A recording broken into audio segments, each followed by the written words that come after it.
Hello everyone, my name is Legend Ronnie and this game is Rise of Kingdoms, Saladin Commander Spotlight version 2.0.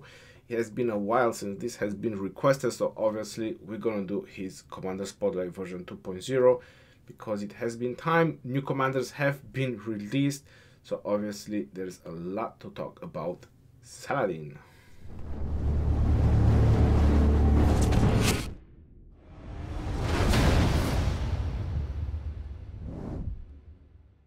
Now, before we dive right into the video, you guys want to know approximately the stars that you need to max out a legendary, and you want to know the sculptures that you need to max out a legendary. You also want to know that Saladin comes in the Mightiest Governor event, so not very easy obtainable for a lot of players, but after that you're going to get him from the Car King event. So if you actually missed him and he's one of the commanders you're interested in investing in, you can still get him in the Car King event.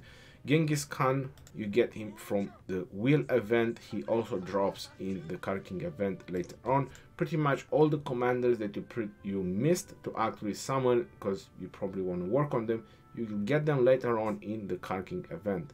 You want to know about equipment that only applies from the primary commander. You want to make sure that you have, the good quality equipment on your commander that is leading your army. You want to know that talents only apply as well from the primary commander. The second in command is just a skill carrier. Now, talking about skills, it's also important to keep your commanders at 1 star, max out their primary skill. After that, you can unlock his 2nd star. Sometimes you can unlock his 3rd star, and just work on depending the skill that you want to upgrade. But if the 2nd skill like Saladin is very important, then you want to keep him at 2nd star, maxed out his 2nd skill. After that, unlock his 3rd. Now, luckily, Saladin is one of those very few commanders, or probably the only one, that has his conquering skill as the 4th, meaning that you can do him 1 star, 2 star, 3 star, and actually get 90% potential of Saladin with a very small investment. So that would cost you about 380 sculptures to get him 5551 plus 10 sculptures to summon him.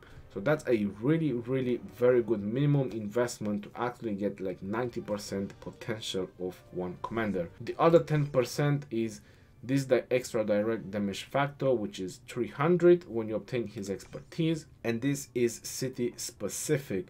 So there's nothing really that crazy. When you hit cities, increase just the damage dealt. So it's nothing about skill damage or all damage, it's just the regular damage. So it's not a super crazy skill that you're missing, but if you really want to rally with Saladin, then you definitely need that as well. You need any kind of extra bonus that you can get. For field battles, 5551 is excellent. He is definitely still a commander that you want to consider. He's definitely a commander that you want to work on if you are a Cav type of player. If you work on a lot of Cav commanders, you definitely want to work on Saladin. He's definitely worth it. Very good and tanky commander.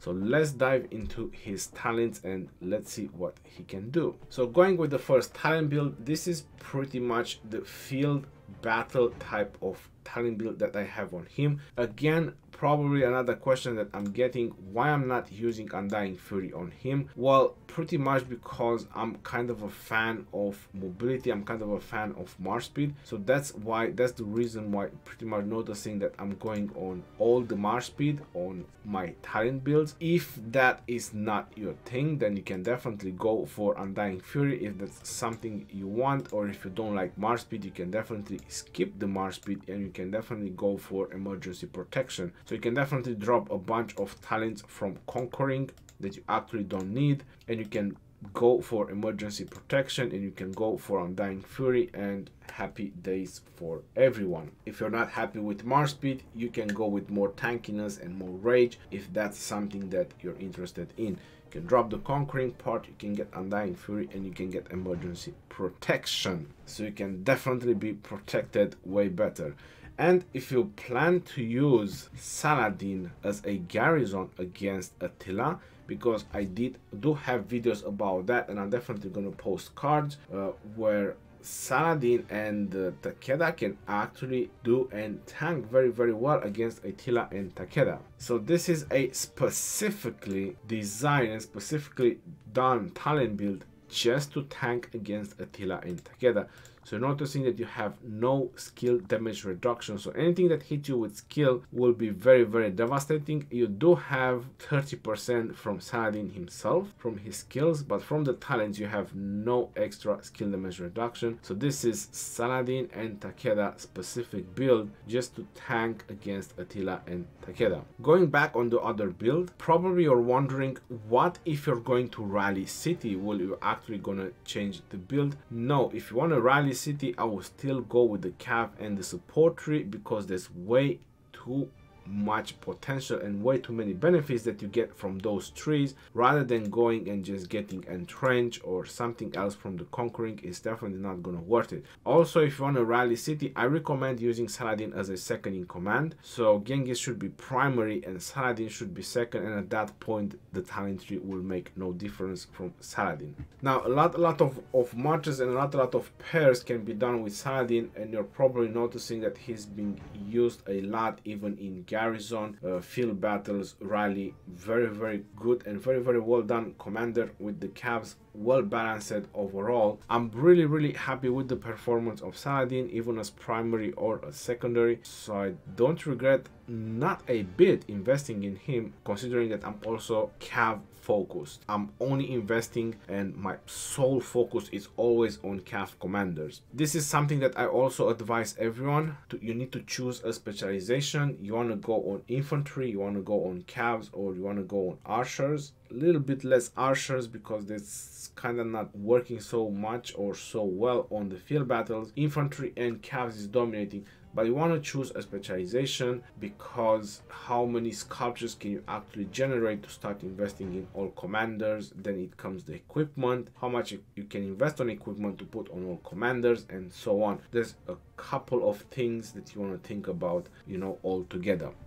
Now, one of my pairs that I actually use on the field battles right now is Saladin primary with YSG as a second in command. Now, the reason I put Saladin primary is obviously because of the Cavs and the bonuses that I can get from the talent tree. YSG as a second to boost the skill damage, because you don't have a skill tree, so something needs to boost the damage. Then you have the AoE, the circular area from YSG, and then you have the rage restoration. So that's actually a very nice pair and a machine of doing skill damage. Saladin and YSG, if they are left alone, they are actually doing some damage. So I'm pretty happy with their performance. They are doing very well on the field battles. Like I mentioned in Genghis Khan Commander Spotlight, if you haven't checked it, you definitely want to check it. Genghis Khan primary, Saladin second, that's also a really solid pair. Saladin primary with Takeda as a second in command is also a very solid pair. I've heard rumors people using Attila primary and Saladin second. I personally haven't seen any reports that actually that can work as well. I will say that Attila and Takeda are inseparable, but things can actually change in the future. So once I get my Attila max, I can probably try Attila Saladin, see how they work, but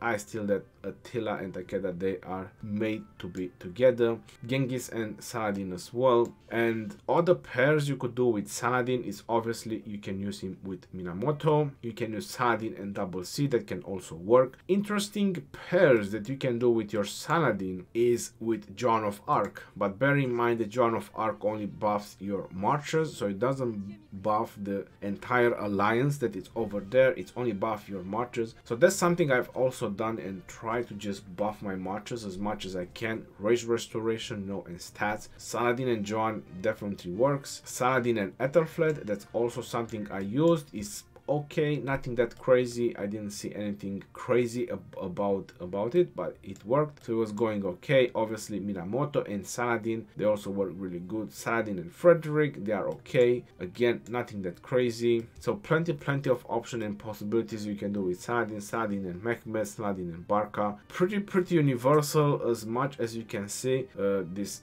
Saladin, because of the bonuses that he can actually bring on the field battles.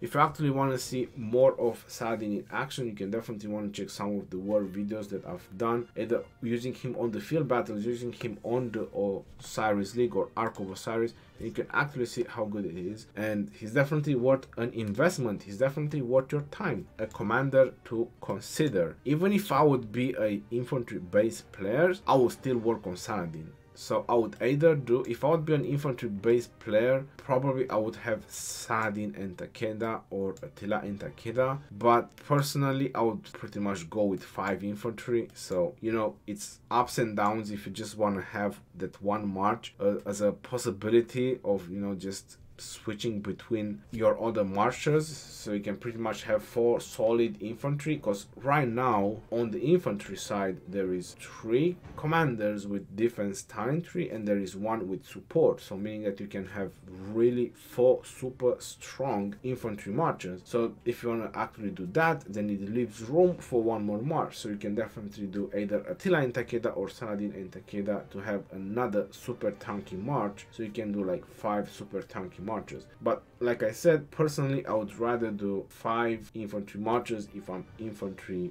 you know, focused. Just work around with the commanders that I have. Same like I'm a cav focused right now, and I'm just doing 5 cav marches with the commanders that I have. If you have any questions, you can always drop them in the comment section below, and I'll be very happy to answer them. Until next time, this is your boy Ronnie signing off. Peace out, yo, and take care. Don't forget to check the full playlist if you're interested in other commanders. I have the playlist for all the commanders and I talked about every single one of them. A lot of information you can feed yourself from. See you on the next one. Take care.